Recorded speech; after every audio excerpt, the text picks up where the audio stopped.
नमस्कार, मैं शंभू कुमार सिंह और आप देख रहे हैं नेशनल दस्तक। जिसका डर था वही लगातार हो रहा है।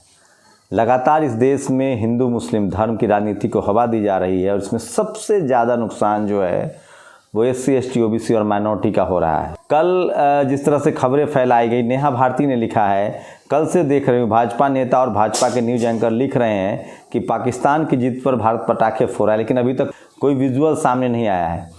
बिहार में एक जगह से जो रिपोर्ट आई थी कि वहाँ मुसलमानों ने पटाखे फोड़े हैं भारत की हार पर, वो शादी में पटाखे जल रहे थे और 25-25 हज़ार रुपये का जुर्माना करके पुलिस ने आरोपियों को छोड़ा है।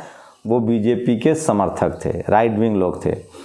तो इस देश में कौन लोग हैं जो मुस्लिम हिंदू हिंदू मुस्लिम कर रहे हैं? वो ज़्यादातर सवर्ण समाज के लोग हैं और वो इसलिए करते हैं कि वो धर्म के नाम पर वोट मिले और उनको सत्ता में बना रहे वो। अब इस देश में सबसे ज़्यादा नुकसान किसको? इसमें सबसे ज़्यादा नुकसान OBC को है। जितना हिंदू मुस्लिम की राजनीति होगी उसमें सबसे ज़्यादा नुकसान OBC को होगा और OBC के लोगों का इस्तेमाल भी होता है। देखिए, शेड्यूल ट्राइब का तो जगह फिक्स है। शेड्यूल ट्राइब का जगह फिक्स है, उसको कोई हरा नहीं सकता है, हटा नहीं सकता है, रिजर्वेशन है। रही बात OBC की, माइनॉरिटी की और जनरल की, तो जितना धर्म की राजनीति होगी वो मुसलमान को टिकट नहीं देंगे, माइनॉरिटी को टिकट नहीं देंगे, मुसलमान बाहर हो जाएगा। अब बचा सवर्ण और OBC, तो धर्म के नाम पर OBC का वोट सवर्णों के खाते में जाता है और जितना BJP कांग्रेस जैसी पार्टियां मजबूत होंगी, सवर्ण समाज का सीट बढ़ेगा, OBC का सीट खत्म होगा। अब आपको तय करना है कि आपको हिंदू मुस्लिम करना है या आपके राजनीतिक अधिकार चाहिए। OBC की गिनती चाहिए, जिसको लेकर 52 मिश्राम आंदोलन कर रहे हैं। 10 दिसंबर को भारत बंद है। आरक्षण चाहिए, जो कि अब लगभग ख़त्म हो चुका है। सारी कंपनियां बेची जा रही है। तो आपके बच्चे बेरोज़गार हो रहे हैं, आपकी हैसियत पकौड़ा तलने के भी नहीं है, शहर में आपके पास ज़मीन भी नहीं है, बिजनेस भी नहीं है, आप डॉक्टर इंजीनियर IAS भी नहीं बन पा रहे हैं क्योंकि आपके पास संसाधन नहीं है। तो आप इस देश में 2म दर्जे के नागरिक रहेंगे और बस हिंदू मुस्लिम करते रहिए। सोचिए कपिल मिश्रा क्या कह रहा है, जो क्रिकेट के मैदान में एक हार पे पटाखे चला रहे हैं। सोचिए, ये इनका तो काम है। मैं फिर कह रहा हूँ, धर्म की राजनीति BJP की टूल किट है।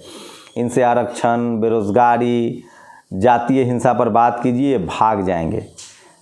सोचिए, मैकाले को गाली देते हैं। इनसे पूछिए कि मैकाले से पहले मनुस्मृति क्यों था। कल दिलीप मंडल ने लिखा है कि महिलाएं करवा चौथ क्यों मनाती थी। पहले क्या होता था कि पति 4-4, 5-5 शादियाँ करता था, 10-10। वो खुद बुढ़ापे में होता था, यंग लड़की से शादी करता था।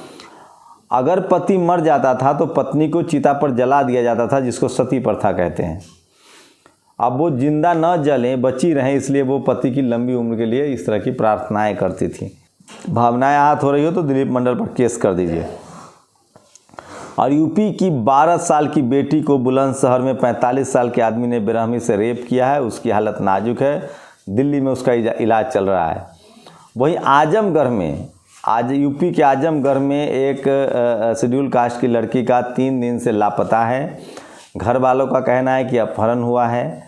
पुलिस कह रही है कि मीडिया को मत बताइएगा, मैं अपडेट मंगवा रहा हूं। जैसे ही मेरे पास कुछ रिपोर्ट्स आएंगे मैं आपको अपडेट करूंगा कि पूरा मामला क्या है।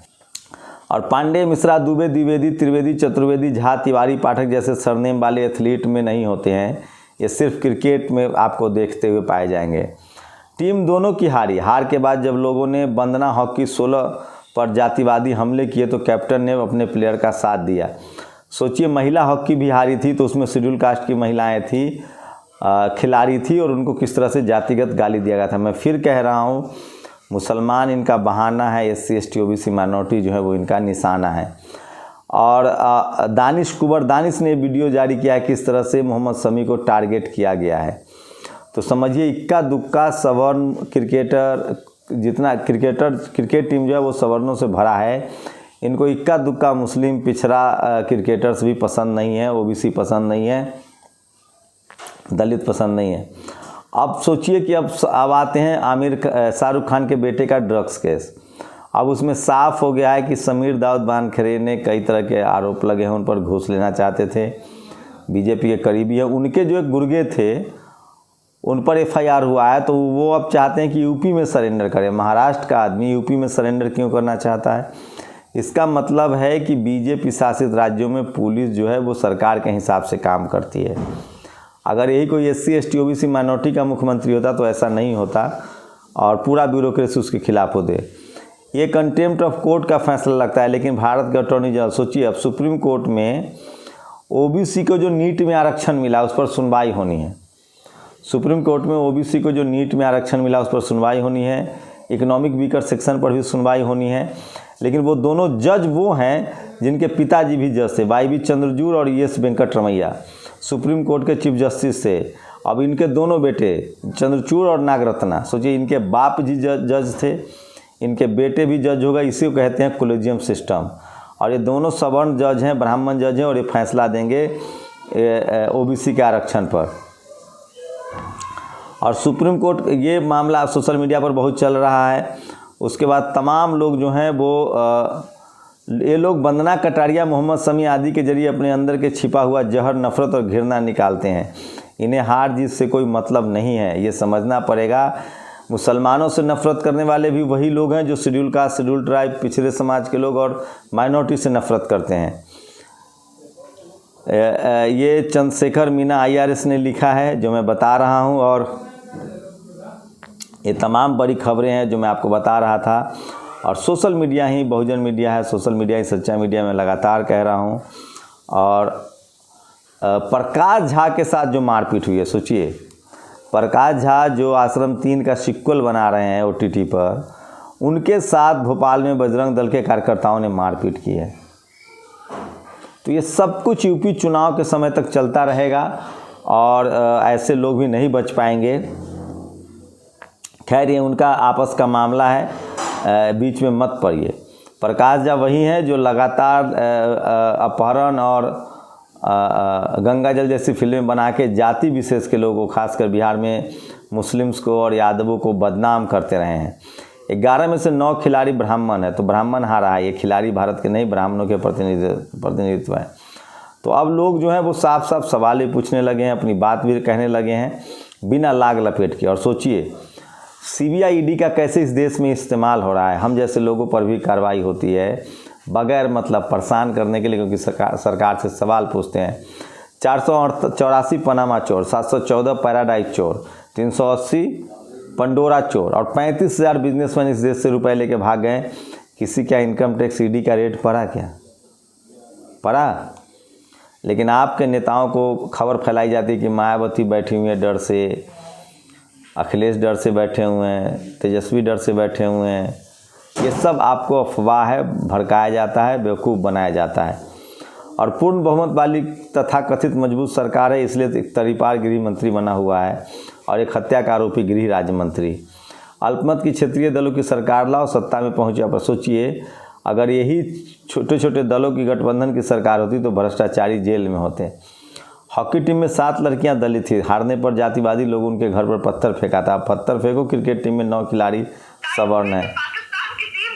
और एक रोमाना है, रोमाना ABP की एंकर है, उनको शोएब अख्तर ने बहुत तमीज़ सिखाई है, जिस तरह की भाषा वो इस्तेमाल कर रही थी। तो नौकरी के लिए इतना मत गिरो मैडम। जितने मुस्लिम्स एंकर हैं, शेड्यूल कास्ट के लोग हैं, OBC के लोग हैं पत्रकारिता में, इतना मत गिरिए। कम से कम देश के लिए तो खड़े होइए, सच बोलना शुरू कीजिए।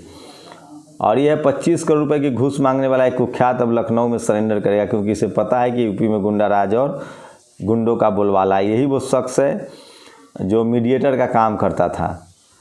तो आप सोचिए कि सरकार कैसे चल रही है, उगाही हो रही है, और किस तरह के राकेश अस्थाना का भी इसमें नाम आ रहा है। और लॉर्ड मैकाले को कल सबने सेलिब्रेट किया है, याद किया है। और जाहिर संगीत सब शाखाओं में लाठी भांजकर हिंदुत्व की रक्षा करते रह गए। राम माधव जैसे काबिल संगीत सब मुकेश अंबानी, गौतम अडानी जैसे देश के आर्थिक आतंकियों के साथ मिलकर करोड़ों रुपए का ब्यारा न्यारा कर रहे हैं। राज्यपाल ने, सत्यपाल मलिक ने आरोप लगाया कि अंबानी 300 करोड़ रुपए उन्हें ऑफर कर रहे थे, घूस। और मीडिया का सभी, मायावती ने जो मांग की है, मीडिया का सभी ओपिनियन पोल दरअसल ओपिनियन मेकिंग पोल है। इनका मकसद लोगों की राय को प्रभावित करना होता है। इसमें करोड़ रुपए का लेन देन होता है। मीडिया में जिनका नियंत्रण है वो फ़ायदे में होते हैं। रोक लगनी चाहिए, बैन ओपिनियन पोल। और आकाश आनंद की तस्वीरें देखिए जो कि उत्तराखंड से है, रुड़की में, जहाँ उनकी शानदार सभा हुई है और हज़ारों लाखों की संख्या में लोग जुटे हैं। और केवल एक फाइल को पास कराने के लिए मुकेश अंबानी ने जम्मू कश्मीर के तत्कालीन राज्यपाल सत्यपाल मलिक को 300 करोड़ रुपए की घूस पेशकश की। इस हिसाब से BSNL को बर्बाद करने और जियो को प्रमोट करने के लिए मुकेश अंबानी ने प्रधानमंत्री नरेंद्र मोदी को कितने हज़ार करोड़ रुपए दिए होंगे।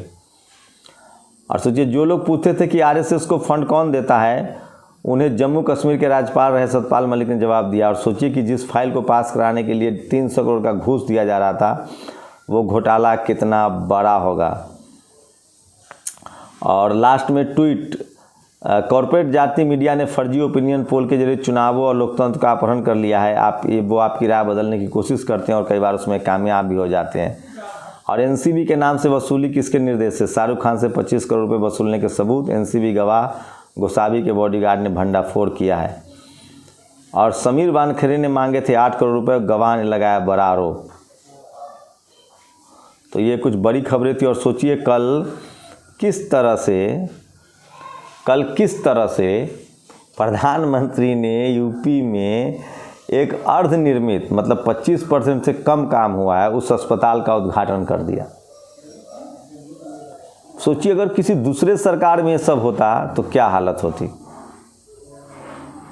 और RJD और BSP की 4 बार सरकार बन चुकी है, लेकिन आज तक कभी ऐसा कोई ओपिनियन पोल नहीं हुआ जिसमें RJD या BSP की बढ़त दिखाई गई हो। ये ओपिनियन पोल लोगों के बीच भ्रम फैलाने के लिए कराया जाता है, बड़ा लेन देन होता है, ये चुनावी करप्शन है, बैन ओपिनियन पोल।